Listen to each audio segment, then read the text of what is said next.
Eu queria pedir a Ana Lúcia que trouxesse de novo para nós aquela visualização que você teve do coração. Antes de nós entrarmos no ar, nós estávamos rezando aqui. Que maravilha ter vocês aqui, esse povo que já vem sedento de Deus. E a imagem era de um coração plastificado. Era um coração já quase sem vida, morto, fraco, envolvido num plástico. E esse plástico ia sendo rasgado e o coração voltava a bater, voltar à vida. Amém. E eu queria começar a partir dessa visualização. Se na vida de um casal, entre um homem e uma mulher, existe, porque pelo sacramento do matrimônio, eu falava isso ontem, e é isso que a igreja nos ensina, é isso que o sacramento faz. No dia do casamento, no dia do sacramento, vocês se tornaram um só coração, uma só alma e uma só carne, vai dizer a Sagrada Escritura. O homem deixará seu pai e sua mãe, se unirá à sua mulher, e eles se tornarão uma só carne. Se o casal é uma só carne, isso significa que existe um só coração. Agora, o que é um coração plastificado entre um homem e uma mulher? É um coração cheio de defesas. É um coração que se cansou de sofrer, um coração que se cansou de amar e acabou construindo uma proteção em volta de si mesmo. E o mais interessante é o seguinte, eu queria que você olhasse aqui para mim. Quando uma pessoa ela já foi muito ferida, muito machucada, nós temos uma grande tendência de querer construir em volta de nós uma muralha para que ninguém entre para nos ferir de novo e, consequentemente, a gente se torna prisioneiro daquele castelo que nós construímos. A pessoa que já me feriu demais, a pessoa que já me machucou demais, eu tenho uma tendência em construir em volta de mim muros, muralhas, para que ninguém entre, para que ninguém me machuque, ninguém me fira de novo. Infelizmente isso acontece também dentro de um matrimônio. A pessoa vai se cansando, se cansando, se cansando e vai construindo em volta de si um castelo, muralhas. Ninguém mais entra e ela, consequentemente, também não sai. E ela vai vivendo sozinha, vai vivendo amargurada, e por onde ela passa, ela vai espalhando tristeza, amargura e solidão. Ninguém entra e ela também não sai. E nesse acampamento, o que o Senhor quer fazer conosco? O que o Senhor quer fazer com você como casal? É aquilo que o Espírito Santo trouxe para Ana Lúcia, um coração protegido, que se defende, que vive na defensiva. O Senhor quer rasgar esse plástico para que esse coração volte a bater e a bater ao ritmo do amor. Num matrimônio, quando precisa de defesas, é porque o casal já se tornou inimigo um do outro. Quando eu preciso me defender a todo momento, quando eu preciso estar na defensiva, o outro está na ofensiva e eu estou na defensiva, é porque já se tornaram inimigos, já não se conhecem mais, já são estranhos um ao outro. E hoje o remédio para isso é aquilo que a palavra de Deus vai dizer para nós. O remédio para corações protegidos um do outro vai ser o amor. Por isso eu queria que você pegasse comigo o Evangelho de João, capítulo 13. Evangelho de João, capítulo 13, versículo 34. João 13, 34.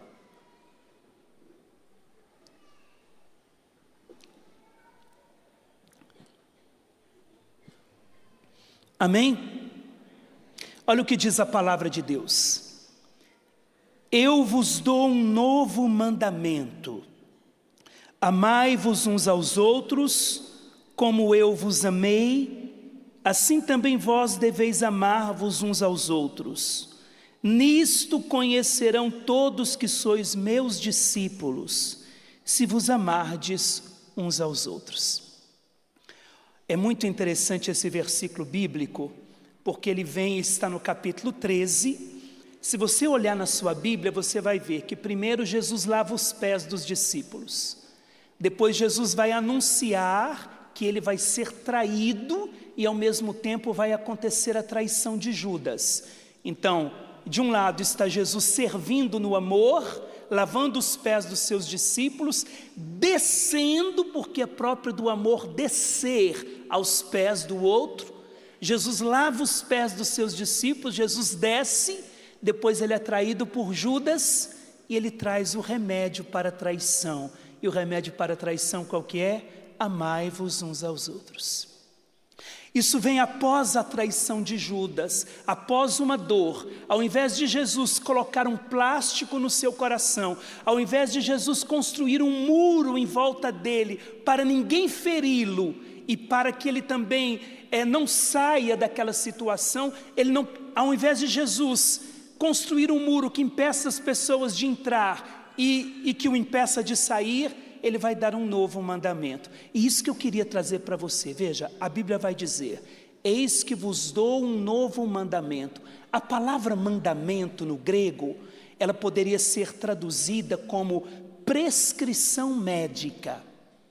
Quando nós vamos ao médico, significa que quando o médico faz uma prescrição para nós, quando nós pegamos aquela receita médica, aquela prescrição, o que nós acreditamos? Que ali está um remédio que vai trazer um alívio e uma cura para aquela doença. É ou não é? Então, quando Jesus diz, eis que vos dou um novo mandamento, Jesus está dizendo, eu estou dando uma prescrição médica que vai trazer cura para você. E qual que é o remédio? Qual que é a cura? Qual que é o remédio indicado por Jesus para trazer uma cura para os corações feridos, traídos e machucados? O amor. Eis que vos dou um novo mandamento, amai-vos uns aos outros como eu vos amei. Essa é a prescrição do céu. O remédio do céu para o mundo é o amor. Quando nós olhamos, por exemplo, para a vida de Teresa de Calcutá, uma mulher desse tamanhozinho, toda encurvadinha, toda tortinha, os dedos todos tortos por artrite, artrose, reumatismo, nos moldes desse mundo, seria uma das mulheres mais feias desse mundo, mas se tornou uma das mulheres mais belas do mundo, simplesmente porque ela decidiu amar. Ao ponto de dizer, é preciso amar, amar, amar, até doer. Porque quando se ama até doer, a dor deixa de ser dor e passa a ser amor. E continua Teresa de Calcutá, ame, porque amar não tem explicação.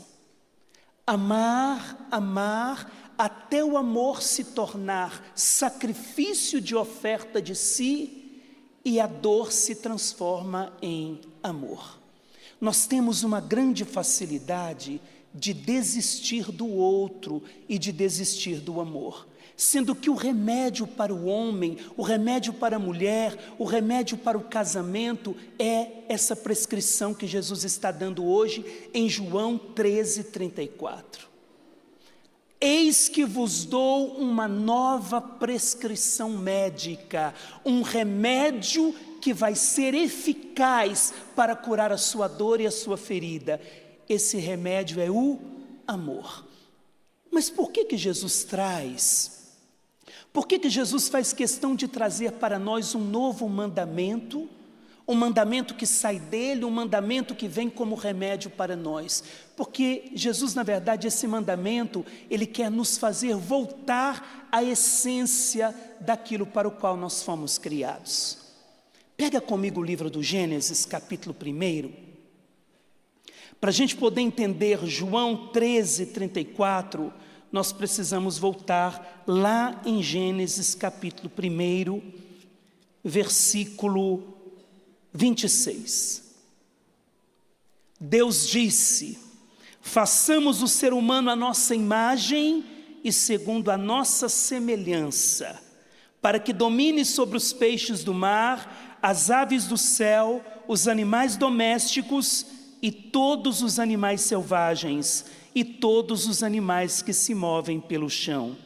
Deus criou o ser humano à sua imagem, a imagem de Deus o criou, homem e mulher, Ele os criou.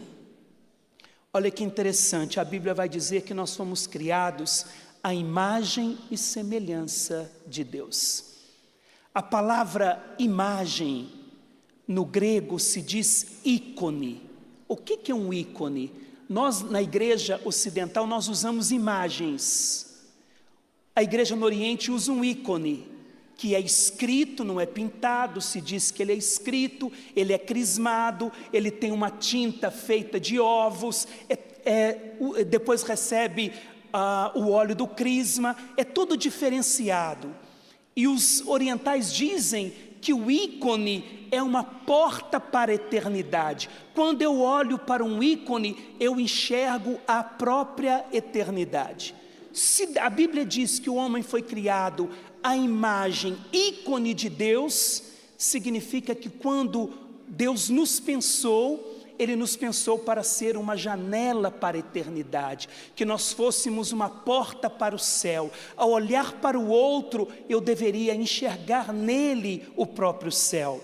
E isso no casamento entre um homem e uma mulher, quando um olha para o outro, deveria enxergar na vida do outro o próprio céu. Você deveria ser o meu céu, você deveria me fazer enxergar a própria vida divina. Só que no hebraico se diz tsalem, que significa sombra, projetar. O que é a sombra? Ela projeta o real. Então, quando Deus nos pensou como sombras de Deus. Deus nos pensou para projetarmos aquilo que é Deus. São João, na sua carta, vai dizer que Deus é amor. Se o homem foi criado à imagem e semelhança de Deus, se nós somos o ícone de Deus, se nós somos a sombra de Deus, se nós projetamos a Deus, significa que se Deus é amor, nós fomos criados à imagem do... Nós somos criados à imagem do... achei que você já tinha morrido. Olha para quem está do seu lado aí e pergunta, qual que é o número do seu túmulo? Eu achei que você já tinha morrido. Não morreu, não? Então fala, estou bem vivo. Não ouvi, estou bem vivo. Então me ajuda, minha gente, me ajuda. Se Deus é amor e nós somos criados à imagem de Deus, significa que nós somos criados à imagem do... graças a Deus, ressuscitaram. Fomos criados à imagem do amor. Isso significa que o homem é capaz de amar e capaz de ser amado. Não há desculpa para nós. Se nós fomos criados à imagem do amor, significa que nós fomos criados para o amor, capazes de amar e de sermos amados. Agora, o que acontece? Nós saímos da mão de Deus. Deus nos modelou a sua imagem e semelhança, a imagem do amor. O amor de Deus está em nós. Fomos criados para isso. Só que na nossa estrada, no nosso caminhar, nós fomos por uma história de vida, feridos, machucados, enfim, e chegamos até aqui. Chegamos aqui completamente desfigurados da nossa vocação primeira, mas isso não pode ser desculpa para nós não amarmos. Eu tenho horror, e nós muitas vezes justificamos o nosso erro a partir daí. Padre, eu não consigo abraçar, eu não consigo falar palavras de carinho, eu não consigo beijar, eu não consigo ser carinhoso, porque eu não recebi isso do meu pai, eu não recebi isso da minha mãe. Mas você foi criado à imagem e semelhança do seu pai, ou você foi criado à imagem e semelhança de Deus? Então não é o que não fizeram comigo, não é aquilo que fizeram comigo ou deixaram de fazer que vai determinar quem eu sou. Uma vez que eu passo pela vida de Deus, uma vez que as minhas feridas passam pela cruz de Cristo, elas se tornam pérolas preciosas. Então eu não posso viver de desculpa, eu não consigo abraçar, eu não consigo beijar, eu não consigo ser carinhoso, porque eu não recebi isso. Tudo bem, não recebeu, mas nós podemos nos posicionar diante da vida e dizer: eu fui criado à imagem do amor, eu fui criado à semelhança do amor, o amor está em mim, eu sou capaz de amar e de ser amado. Pode ser que eu tenha mais dificuldades, mas eu preciso tomar um posicionamento na vida. Eu preciso tomar uma decisão e dizer: o amor de Deus está em mim, e o remédio para mim é aquilo que Jesus disse: eu vos dou uma nova prescrição médica, eu vos dou um novo mandamento, e esse mandamento é o amor. Nós podemos nos posicionar, nós podemos tomar uma decisão, porque senão nós passamos a vida inteira patinando como um carro atolado no barro, sem sair do lugar, e vamos ferindo as pessoas, e as coisas vão se perdendo, porque nós não tomamos uma decisão na nossa vida de sair de nós mesmos. Se o homem foi criado à imagem e semelhança do amor, o que é o amor? O grego traz para nós 3 palavrinhas para falar de amor. São 3 degraus que nós precisamos subir.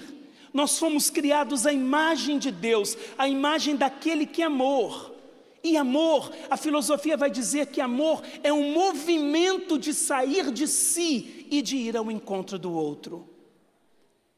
É um movimento, é como uma dança. Eu danço ao ritmo do amor, eu danço ao ritmo do outro. Eu saio de mim em direção ao outro, acolho o outro na sua totalidade e me entrego inteiramente ao outro sem reservas. Amar significa me doar inteiramente sem reservas. E acolher o outro na sua totalidade. Quando você se casou, você se casou com um combo completo. Não é McDonald's que você vai lá e diz: eu quero isso e não quero aquilo. Eu não gosto de picles e cebola, então você tira o picles e a cebola e me dá só o lanche. Não. Veja, de um lado está o homem, de um lado está a mulher. Ela traz toda a bagagem cultural e educação que ela teve, ele traz toda a bagagem que ele teve de cultura, de educação, o modo que viveu em casa. Vocês estão se casando com um combo completo. O que o mundo transformou hoje? Preste bem atenção. O namoro é o tempo de conhecer a alma do outro. Eu conheço aquilo que o outro é, o combo completo. Eu conheço as suas qualidades, os seus defeitos, eu conheço as suas escolhas, as suas opções de vida, e vou discernindo no namoro se as opções são as mesmas, se as escolhas são as mesmas, se é isso que eu quero para a minha vida, se eu quero passar o resto da minha vida com aquela pessoa, caminhando no mesmo sentido, com pensamentos diferentes, mas escolhendo seguir na mesma direção. Só que o mundo transformou o namoro em conhecer o corpo. Se conhece o corpo, se conhece o prazer, se conhece a relação sexual antes do matrimônio, e depois do matrimônio vai conhecer a alma do outro. Aí, nós nos separamos porque a gente era incompatível. Mas vocês não namoraram tantos anos? Mas aí nós descobrimos que a gente era incompatível. Por quê? Porque o tempo do namoro foi o tempo de conhecer o corpo e não conhecer a pessoa. As escolhas eram diferentes, as opções de vida eram diferentes. Eu morei um tempo na França e certo dia um padre chegou numa reunião em prantos. Padre, por que o senhor chora? O que está acontecendo? A gente pensou que o problema era com ele. Ele disse: hoje eu acabei de fazer um matrimônio, acabei de assistir um matrimônio. Eles viviam 17 anos juntos. 17 anos juntos, e eu fiz a regularização do matrimônio. Casaram hoje, 11 horas da manhã. Quando foi 2 horas da tarde, eles pediram o divórcio. Mas por quê, padre? Porque na hora da festa do matrimônio, depois do matrimônio, a esposa brigou com a sogra.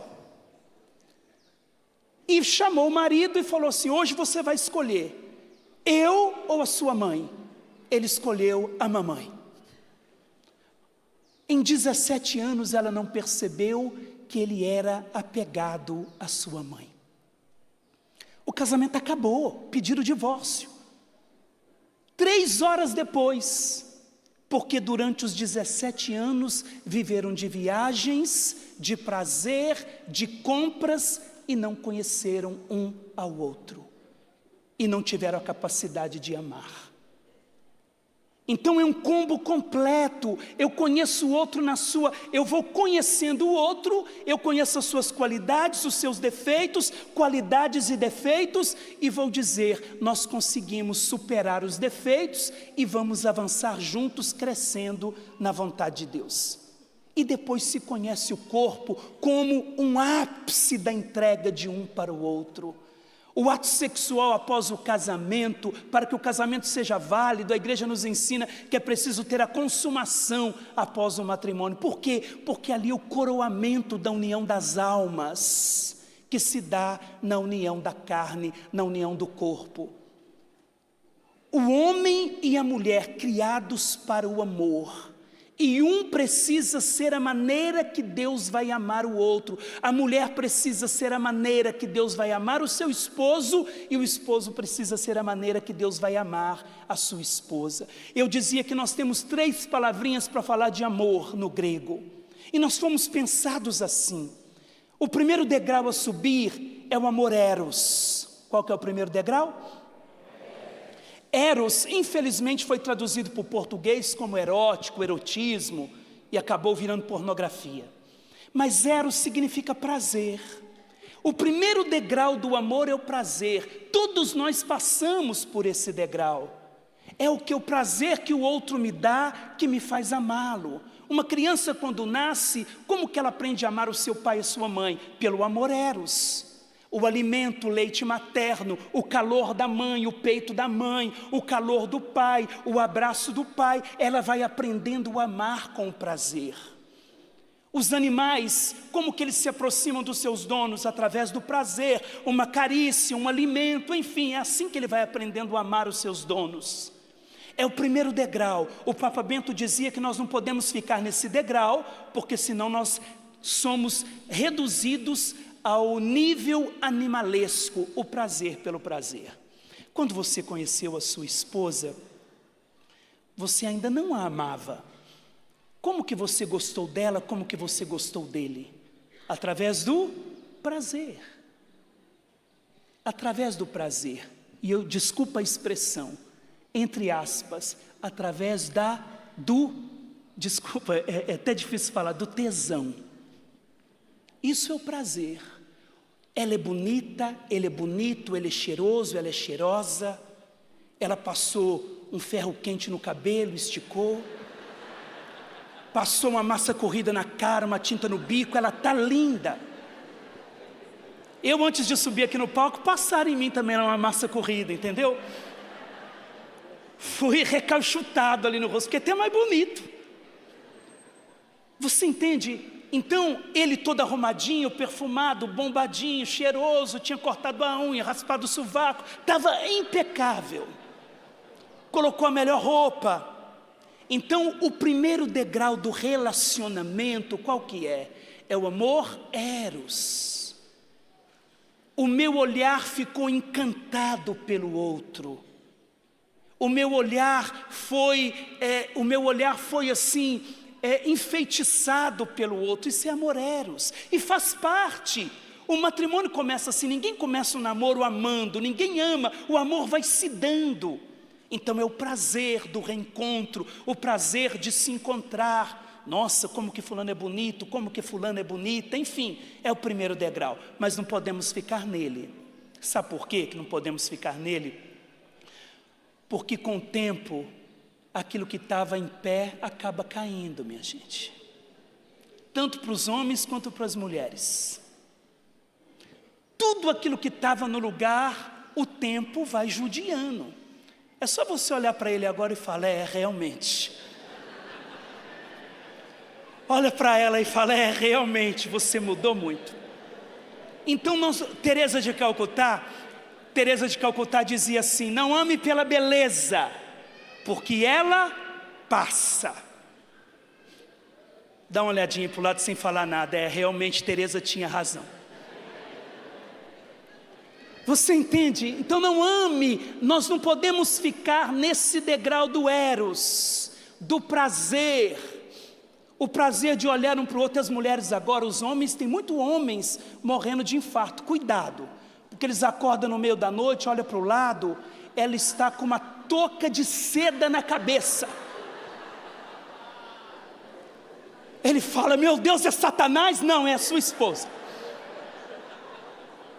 Então tem muitos homens morrendo por causa da touca de seda. Então não ame pela beleza, porque a beleza passa. No outro dia ela está com o cabelo impecável por causa da touca de seda, e você está com sono daquele jeito que não dormiu, assustou a noite inteira. Ela está 10 e você está 0, entendeu? Porque assustou a noite inteira. Amor, eros, primeiro degrau. Qual que é o segundo degrau que nós precisamos subir depois do casamento? Nós subimos para o amor, o degrau do amor, filia. Qual que é? Amor? Filia. Amor, filia vem de amizade, amor de correspondência. Eu te amo porque tu me amas. É um segundo degrau muito importante no matrimônio. Eu te amo porque tu me amas, eu sou correspondido pelo amor, você me ama. Então a nossa vida é igual a Frozen, né? E roda para um lado, roda para o outro, dança um em volta do outro, aquela beleza. Um mês após o casamento, é o amor, filia. Um canta para o outro no casamento, é aquela coisa linda, amor, filia. Eu te amo porque tu me amas. Papa Bento dizia que nós não podemos ficar nesse degrau. Sabe por quê? Porque muitas vezes o amor não vai ser correspondido e o outro não tem a responsabilidade de corresponder às minhas expectativas. O outro não tem a responsabilidade de corresponder às minhas expectativas. Então muitas vezes eu começo a ficar frustrado. Eu volto em Teresa de Calcutá: não ame pela beleza porque ela passa, não ame por admiração, dizia ela, porque você vai se decepcionar. E faz parte do caminho do amor se decepcionar. Se decepcionar com o outro, com a atitude do outro, com a maneira que ele resolveu aquele problema, da maneira que ele lidou com aquela situação. Nós não podemos ficar no amor de correspondência apenas, porque haverá, e isso em tudo, essa correspondência também é na questão unitiva, na questão da sexualidade, na questão da vida íntima do casal. Porque veja, pode chegar num determinado momento da vida que o outro já não pode lhe dar aquele prazer que você esperava, até sexualmente. O outro ficou doente, ou ela teve um problema, e aí? Eu vou jogar fora e buscar uma mais novinha, um mais novinho? Então não posso ficar no nível do amor correspondência. Eu preciso subir o terceiro degrau do amor no grego, que se diz ágape. O que é o amor ágape? Diga comigo: amor ágape. É o amor de sacrifício, amor por escolha, amor que não é sentimento, mas amor que é decisão. Até te odiando, eu decido te amar. Até nas horas mais difíceis, eu decido te amar. Aí nós subimos o degrau do amor de Deus. E lá em João 13:34, quando Jesus diz: eu vos dou um novo mandamento, amai-vos como eu vos amei, a palavrinha que lá está usada é amor ágape. Amar o outro como eu fui amado por Deus. E como que eu fui amado por Deus? É só nós olharmos para aquela cruz. Ali está a essência do amor cristão, ali está a essência do amor católico, ali está a essência do amor ágape. Eu me oferto e me esvazio inteiramente para que o outro seja amado. Não depende de correspondência. Eu te amo porque você é digno de ser amado. Eu te escolho amar a cada manhã. Eu desço, é pedagogia do amor. Descer para elevar o outro, promover o outro, admirar o outro, morrer para que o outro tenha vida. Isso é amor ágape. Morreu para que nós tivéssemos vida. O amor ágape não depende do outro, depende da minha essência, depende daquilo que eu sou. Já que eu sou imagem e semelhança de Deus, eu quero te amar, independente da sua correspondência. Quem é mãe aqui? Levanta a mão. Você ama seus filhos? Sim ou não? Sim. É capaz de dar a vida pelos filhos? Mas saiba que todo amor de mãe tem umas gotinhas de egoísmo. Quer ver? Acompanha comigo. Quando você fica grávida, o que você espera da gravidez? Que você tenha uma gravidez tranquila, saudável. Quando a criança nasce, o que a mãe espera? Que a criança nasça com saúde. Quando está na escola, o que a mãe espera dos filhos? Que os filhos sejam bons alunos. Depois que cresça, estudem, façam uma boa faculdade, tenham uma condição financeira boa, arrume uma nora ou um genro que ela vai escolher e assim por diante. E que seja sempre uma pessoa muito boa. É um amor que sempre está esperando alguma coisa. É ou não é? E as maiores dificuldades das mães, eu atendo mães, elas chegam frustradas, chorando, dizendo que o filho não está fazendo aquilo que ela sonhou, o filho está dando problema, não está correspondendo às expectativas dela. Com certeza, ela está chorando, ela está sofrendo, porque aquilo está trazendo sofrimento, realmente. Mas ela esperou e ele tomou uma decisão diferente do que ela esperou. Agora, quando uma mãe está grávida de um bebê com uma determinada síndrome, e aquela síndrome, ela sabe muito bem que aquela síndrome, a criança não vai aprender a ler, a escrever, dependendo do grau da síndrome, a mãe aprende a amar aquela criança por aquilo que ela é e não por aquilo que ela pode fazer. Esse é o amor ágape. Eu amar por aquilo que o outro é e não por aquilo que ele pode corresponder. O casamento precisa chegar a esse nível. Eu preciso sair do eros, passar pelo filia e chegar no amor decisão, que não é sentimentos. Eu te amo independente daquilo que você está fazendo de correspondência ou não. É claro que o amor precisa ser correspondido, o outro precisa corresponder para que as coisas caminhem. Não estou dizendo que você precisa ser um abestalhado, não é isso. Só estou dizendo que o meu amor pelo outro não pode depender do outro, depende mais da minha essência e daquilo para o qual eu fui criado. Então veja, desde o início nós somos chamados ao amor. A Bíblia vai dizer, pega comigo Gênesis, capítulo 1, versículo 27, diz assim: Deus criou o ser humano à sua imagem, a imagem de Deus o criou, homem e mulher ele os criou. Deus criou duas pessoas completamente diferentes. Completamente diferentes. Para que um provocasse o outro ao amor. O homem é chamado a amar aquilo que é diferente dele. A mulher é chamada a amar aquilo que é diferente dela. Por isso que Deus cria homem e mulher, para que o amor seja, para que o homem seja provocado a amar o diferente dele e vice-versa. Só que vai comigo para um outro versículo. Olha que interessante aqui, o capítulo 2, versículo 18. Gênesis 2, 18. Vamos ler juntos? E o Senhor Deus disse: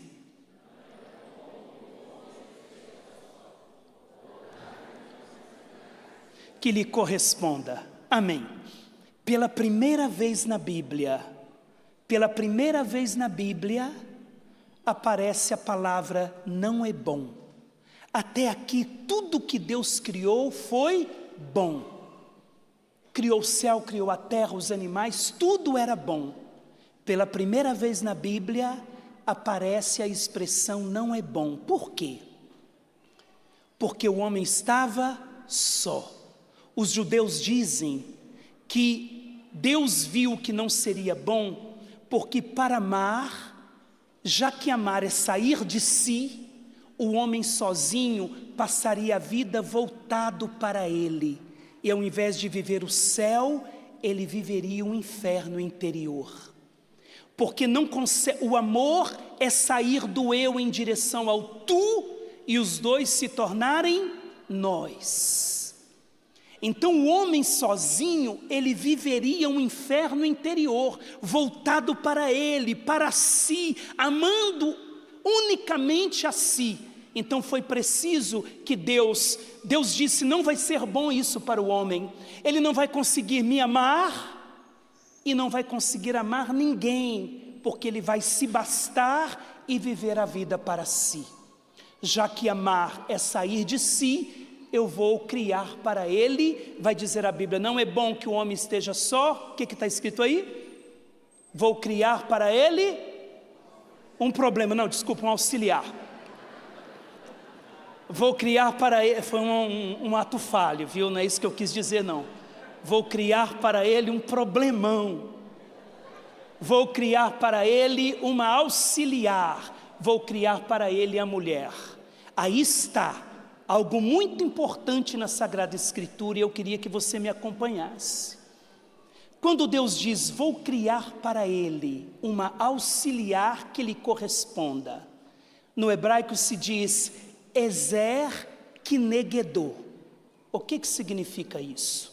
Significa socorro que sai dele para ele. Então Deus cria a mulher para ser o socorro para o homem, que sai dele para ele. Então Deus cria a mulher para ela provocar o homem a amar e sair de si. E essa palavrinha que corresponda, ao mesmo tempo é aquela que sai dele para ele, mas é aquela que está contra ele, diz a palavrinha no hebraico. É ao mesmo tempo, ela está a favor dele, e ao mesmo tempo ela está contra ele. Então agora, homem, você já está entendendo por que muitas vezes ela está contra você. Deus a fez assim. É próprio dela. Por quê? Preste bem atenção, homens. Quando o homem constrói o seu projeto na cabeça, porque a psicologia do homem é essa, enquanto a mulher é sentimento, o homem é uma razão construtora. Então ele constrói todo um projeto dentro da cabeça dele, e chega para a esposa e revela tudo o que ele quer fazer. A primeira palavrinha que ela diz é, não vai dar certo. Ah, não sei não. Está na vocação dela, foi Deus que a fez assim. Por quê? Para desconstruir aquilo que você construiu sozinho. O que ela espera? Que você sente com ela, apresente o mesmo projeto, ela vai falar para tirar aquela cor e pôr outra, e está tudo ok, o projeto está maravilhoso. Por quê? Porque você precisava construir com ela e não sem ela, porque vocês é uma só carne e um só coração. Então ela tem essa vocação de desconstruir e fazer você sair de si e partilhar com ela aquele projeto que está no seu coração e na sua cabeça. Então vou criar para ele uma auxiliar. Só que o mais interessante de tudo isso é que quando Deus tira a mulher da costela de Adão, quando o homem acorda, quando Deus cria o homem e ele abre os olhos, qual é a primeira pessoa que o homem viu? Não, o homem foi criado, modelado por Deus. Quando ele abriu os olhos, a primeira pessoa que ele viu foi o próprio Deus. Agora a Bíblia diz que a mulher foi tirada do homem. Quando a mulher abriu os olhos, a primeira pessoa que ela viu, quem foi? O próprio homem. Significa que o que Deus é para o homem deve ser para a mulher. Expressão de amor total. Quando a mulher olha para o homem, ela não viu a Deus, mas ela viu o amor de Deus nele. Ele precisa ser a maneira que Deus escolheu para amar a sua mulher. Então o homem tem uma responsabilidade muito grande. São Paulo vai dizer, maridos, amai vossas esposas como Cristo amou a igreja. Como que Cristo amou a igreja? Morrendo por ela. Aí está uma maneira de Deus amar. Deus ama a mulher através do homem. E ao mesmo tempo, a vocação da mulher se revela na sua maternidade. Tudo na mulher é materno, mesmo que ela não tenha filhos. Todos os gestos da mulher são maternos. A vocação da mulher se revela na sua maternidade e a vocação do homem se revela na sua capacidade de amar, de ser amado e de ser criado para o amor. Então a maneira que Deus escolheu te amar, mulher, foi colocando esse bendito aí do seu lado. Olha nos olhos dele e diga para ele assim: chupa essa manga aí, querido. Chupa essa manga, porque eu vou te cobrar isso agora. Às vezes eu vejo Satanás, mas eu quero ver Deus. E você olha para ela e fala para ela assim agora: mas olha nos olhos, não olha para mim não, viu? Não sou casado. Olha para ele, mulher, mais uma vez, e vai dizer: você ouviu isso? A maneira de Deus me amar passa por você. Não, olha nos olhos, tem gente olhando para frente. Pega no queixo desse bendito aí, ó. Olha aqui para mim, nos meus olhos. Você não sabe nem a cor dos meus olhos mais. Olha aqui para mim. A maneira que Deus escolheu me amar foi através de você.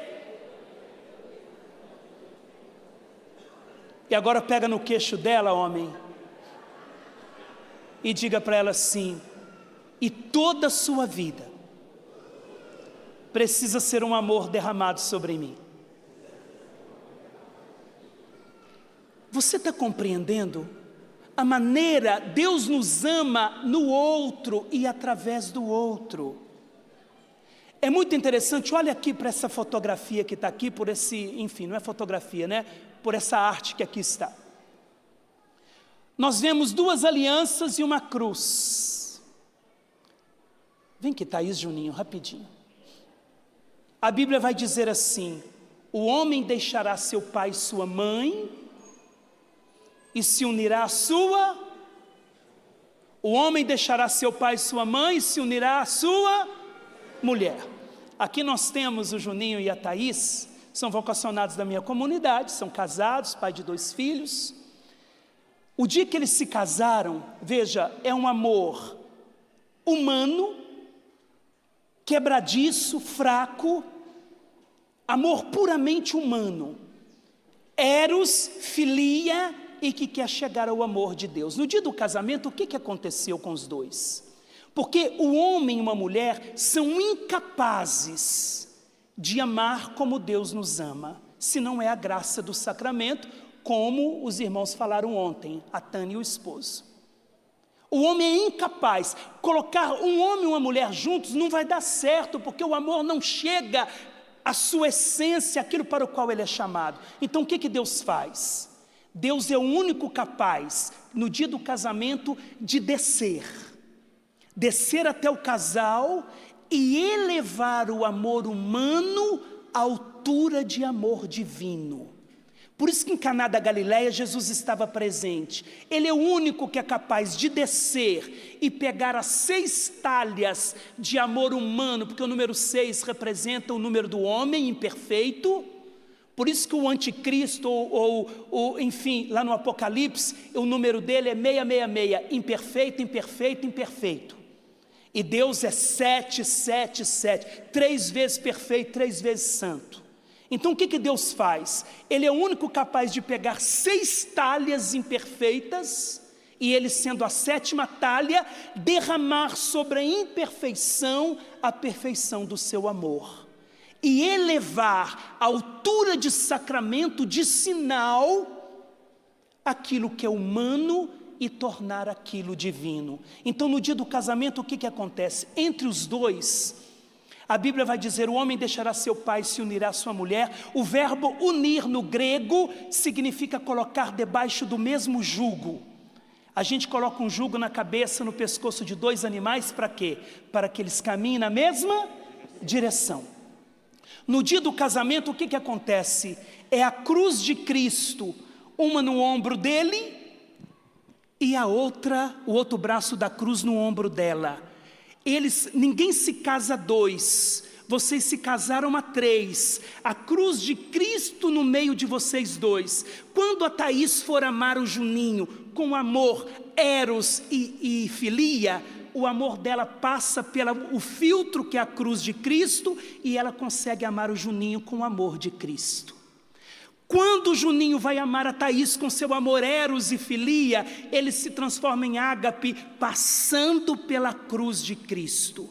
E quando as palavras ásperas dela se levantarem contra ele, antes de chegar nele, as suas palavras flagelam o próprio Cristo, porque é o único que pode carregar o peso das nossas dores. O casamento só dá certo quando no meio de vocês dois está a cruz de Cristo, como filtro para o amor e como elevação para o amor.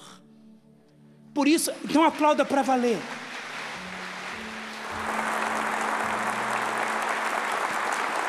No casamento ele carrega um braço da cruz e ela carrega outro braço da cruz. Só Jesus pode unir duas pessoas tão diferentes e torná-las uma só carne e um só corpo. Só que o que precisa dos dois? Já que Cristo está no meio, eles precisam corresponder a esse amor. Eles precisam saber a hora de parar, a hora de sentar, colocar Cristo no meio. Num casamento, veja, quando o silêncio toma conta da vida do casal, o divórcio se instala pouco a pouco. Quando o te amo é substituído pelo estou cansado, o divórcio vai se instalando. Quando a admiração acaba, o divórcio vai se instalando, porque eu já tirei o Cristo do meio de nós. O casal tem que ter a coragem, eu vou terminando falando isso, o casal tem que ter a coragem, eu falo muito isso para os membros da minha comunidade, de colocar uma cadeira de um lado, uma cadeira do outro e coloca o Senhor ali. Tem que ter a coragem de sentar um na frente do outro e dizer o que está acontecendo conosco. Em nome do Pai, do Filho e do Espírito Santo, e vamos conversar. Rezamos. E agora nós vamos conversar o que está acontecendo conosco. E deixa ela falar. A maneira dela te amar é te chamando para conversar. Agora desculpa a expressão, tem umas desgraças de homem, que nessa hora quando ela fala, para não falar peste, né? Tem umas desgraças de homem que quando ela fala, nós precisamos conversar, eles dizem, vem você de novo com esse assunto. Se ela está te chamando para conversar, é porque ela quer resolver alguma coisa que está mal resolvida. E quando ela falar tudo que tem para falar, porque ela está te amando, falando o que ela está sentindo, e ela vai dizer para você, agora é sua vez, pelo amor de Deus, não diga, não, eu não tenho nada para falar, você tem sim. Quando você diz não tenho nada para falar, você está desistindo do seu relacionamento, você está desistindo do seu casamento. Tenha coragem de sentar, conversar, não para brigar, não para discutir, para resolver. Eu conheço uma senhora mais ou menos 90 anos. Ela é viúva e até hoje, quando ela fala do esposo, eu vejo os olhos dela brilhando, lágrimas que brotam. E ela dizia assim, padre, meu marido nunca gritou comigo. Ah não, padre, eu minto, uma única vez. Ele gostava de pudim, mas não gostava de calda.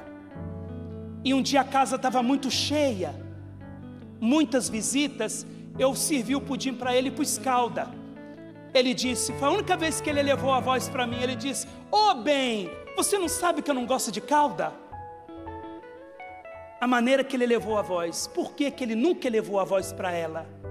Porque ela nunca elevou a voz para ele. Eu escolhi o outro para amar e não para tornar a vida dele um inferno.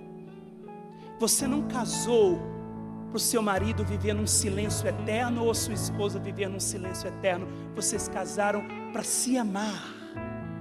E amar é sair de si, é promover o outro, é ofertar-se ao outro, é se cuidar para o outro.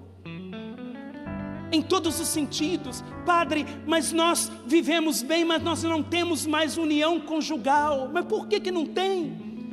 Se o ato sexual é unitivo, une o casal, é a maneira de Deus levar você a amar um ao outro, ao ápice do amor. A gente não tem mais vontade, mas por quê? Porque Ele também não ajuda, Padre. Quando eu olho para Ele, eu estou fazendo um exorcismo. Pode voltar lá, obrigado. Eu olho para Ele, eu já pego a medalha de São Bento, porque me dá horror. Uma unha do pé grande, uma cueca com pingos de xixi, uma cueca maior do que Ele. Deixa eu ensinar uma coisa para você, homem. Eu não sou casado não, mas quando você for comprar uma cuequinha, compra um número menor, para valorizar as coisas, entendeu? Ela vai olhar para você e vai falar: eu te quero hoje. Dá uma parada no pelo, escova os dentes, corta a unha, passa um perfume, raspa essa barba. E mulher, em nome de Jesus, joga fora do seu guarda-roupa todas as calcinhas cor de pele, por favor. Não funciona. Ele olha para você e fala: meu Deus do céu, o que é isso? Isso é amar o outro, entende? É dar desejo pelo outro, é querer estar com o outro. Você chega lá, veja, e não precisa apimentar como o mundo ensina. Porque imagina, você bem fortinho, barrigudinho, porque o tempo passou, vestido de Homem-Aranha, chegando, dançando para ela, não funciona. Você imagina você chegar no quarto, dar um pulo em frente à cama, o Homem-Aranha chegou. Aí vem ela vestida de coelhinho, com aquele pomponzinho aqui. Não funciona.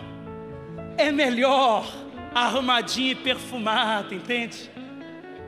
Mas de um jeitinho normal. Ah, mas padre, eu não estou porque eu estou muito gorda. Mas ele gosta de passar o dedo nas estrias. É a leitura que ele faz. Como é que é o nome daquela leitura com o dedo? É a leitura braille, né? É o braille do amor. Ele vai ler o amor nas estrias. Você entende? O que importa é a união dos dois, é a maneira que Deus criou para que você possa ser feliz, um amando o outro até o fim. E eu termino agora porque a plaquinha já levantou.